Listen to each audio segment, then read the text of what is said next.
There's a lot of people around my age group who tend to claim that they were big Disney lovers and fans when they were kids and still are today, but they have nothing to back up their words. Well, I'm going to back up my words right now on video, so let's just start right now. These are videos I found in my basement, VHS. Pinocchio, Mulan, 101 Dalmatians, Pocahontas, Fox and the Hound, Toy Story, Snow White, the original one. And that's not even everything. I have a lot more somewhere in this house. Those are what I found in my basement. Back your up, people! Back it up, back it up like a Tonka trunk, darling.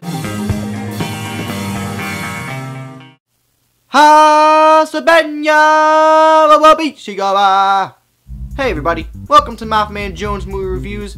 I'm your host, John Maffio, and today's featured movie is Frozen. It's a Disney animated musical. It stars Kristen Bell, Josh Gad, and a multitude of Broadway actors. Who's a fan of Disney here?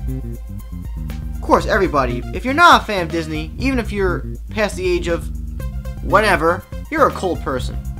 Just face it. For the first time in forever, Disney goes back to their forte, princesses. Which I guess first time in forever, that would be 2010 with Tangled. But this one concerns two sisters, Anna and Elsa. And one of them has the power to unleash ice and snow. And it's actually a very deadly curse that she has.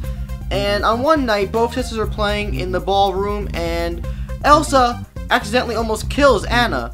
So she basically places a promise on herself to never unleash her powers ever again, because it would, it would harm the face of her isolated kingdom and everybody else. So then one day, after some tragic stuff happens, because it is a Disney movie after all, so some tragic deaths and stuff will happen, Elsa accidentally unleashes her powers and makes her summer-filled kingdom frozen, as the movie's entitled. And she isolates herself in her own kingdom up in a mountain in a castle. So now Anna, who teams up with Kristoff, Olaf the Snowman, and a reindeer, must travel up the mountain to find her sister and, bring everything back to normalcy. Thanks to the powerful capabilities of the internet, aka Google.com, I looked up some research on the movie Frozen, and it's been in development since the early 1940s with Walt Disney, and it went through development hell through the 40s and the 90s and early 2000s after Tarzan came out, but finally a couple years ago after Tangled's success, it went back into production and now it's coming out on Thanksgiving. Prior to seeing it, I didn't really have any expectations. I just went into it because it's Disney and I love Disney movies, as I mentioned in my intro. You have to see it. Adults, kids, everybody, you gotta see this movie. I'm not even kidding. First of all, a Disney animated movie these days is not complete without a short, and it takes one of the old Steamboat Willie Mickey Mouse shorts and integrates 3D aspects into it.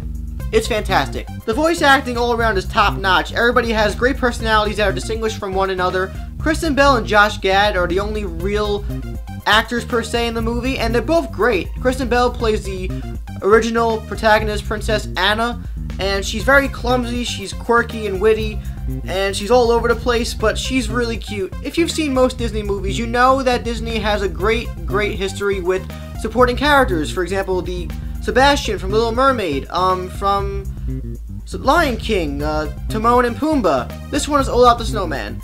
And Olaf the Snowman is hilarious.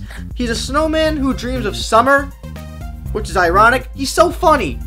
The lines he has, the punchlines he has, the comedic timing in this movie is, perfect, and he has most of the comedic, moments that are for kids and adults. He's also very charming and adorable, which helps a lot, and kids are gonna fall in love with him. The majority of the rest of the cast consists of Broadway stars, which include Idina Menzel, who was in Wicked, Jonathan Groff, and Santino Fontana, and they play the characters of Elsa the sister, Kristoff, who is the mountain man who is with the reindeer, and Hans, the charming prince of the movie, and they're all great. I don't know if a lot of them voiced their characters in the same booth as one another so they can interact with each other in real life too, but the interactions were really good. The comedic timing, once I said again, was priceless and perfect. Most of the jokes, with the exception of a few which are really childish, but it's a Disney movie so that's forgivable, had me laughing so hard that my cheeks were hurting. On to the singing. It's fantastic. Everybody comes to play. Kristen Bell apparently actually sang her parts, and if that was really her singing, then she has a fantastic voice. The Broadway stars? Forget about it. They're on a higher level. And I mean, the main girl, Idina Menzel, who plays the queen, the Snow Queen, Elsa. God, she hits some chords in this movie. Her notes are so high, but she hits all of them.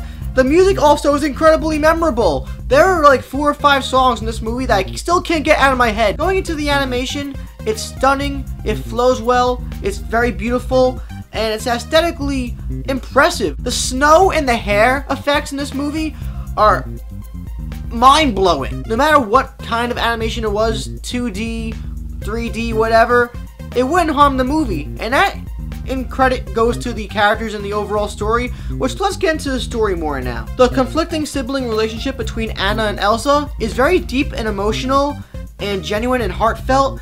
And again, it really does carry the movie, and throughout the film, you really want to see them come and grow back together, because for the whole film, they're distant, and the whole film is Anna trying to reconnect with her sister because they never see each other when they're children after an accident happens in the beginning of the movie, and it's really, really genuine. Nothing about their particular story arc felt forced, and I was so engaged that I wanted to find out so badly what happened to their characters by the end of the movie. There's also some romance going on in this movie, which is obvious for Disney, but it's true, and it concerns Hans and Kristoff, the perfect prince and the flawed prince, or he's more of a mountain man. But Disney's taking advantage now of the guy who's flawed. It's more about, okay, this guy has flaws, but underneath everything, he's the better man. That aspect of the film was executed well enough, although there are a couple flaws in it, and there's a twist towards the end of the movie, which I'm not going to give away, but it felt contrived concerning one of these characters. The twist is sort of redeemed and justified. Not really. I rolled with it, but my friend who saw the movie with me did not. There's also a seamless blend of comedic and dramatic moments, and nothing really feels forced in the story, aside from the twist towards the end a little bit. It depends on how you feel about the movie yourself. But the movie, it switches between music and actual plot narrative. I never felt a real disconnect between either when they were settling in. You pretty much knew when to expect a song coming on, and I pretty much predicted when a song was going to come on about 5 or 6 times into the movie. But I never felt like, oh, there's a song now? Oh. I was actually excited for a song because I wanted to see if it topped the last one. And for the most part, all the songs are great, with the exception of a couple which are pretty cliched. The movie is predictable at some moments, it's also cliched, but towards the end it has a lot of surprises, and the way that we get to the predictable ending is not cliched and predictable, it's actually very unpredictable, and it's a very engaging ride. Finally, Frozen does stand its ground for the strong messages and themes that it's trying to convey. I mean, if you have any insecurities about anything that's within you personally, you shouldn't be afraid to let it out, and you should embrace what you're about as a person. It's surprisingly presented very genuinely and not heavy-handed like a lot of kids' movies are these days. It was a magical Disney movie that gave me goosebumps at moments, and it made me feel like that 90s kid that I was when I used to watch all the movies back in the day. I absolutely adored Frozen. And some of the music I wanted down from my iPhone, no joke. Some of it was that good. So yeah, I'm pretty confident when I say that this movie, Frozen, is competent enough as a Disney movie to stand on its own 2 feet with films like Aladdin, Little Mermaid, and The Lion King. I'm sure there are people back in the 90s who were apprehensive to say that they thought that The Lion King was just as good as the classics like Snow White and Pinocchio, but now, it pretty much is. So there is justification in saying that Frozen is as good as the movies from the 90s and the 50s, 60s, 70s, 80s. It's 4.5 out of 5 stars, it's maffadociously darn good. What's your favorite Disney movie overall? Live action or anime, doesn't matter. Mine's either The Lion King or the Lion King. If you enjoyed my super early review of Frozen, please subscribe to my channel so you'll never miss a review from me again. Like this video, and check out my Facebook, Twitter, and leave the film links in the info box. I'm John Maffio, and within Frozen there is a penis joke. It's subtle, but if you notice it, you'll know what I'm talking about. I'm not even kidding. See you next time.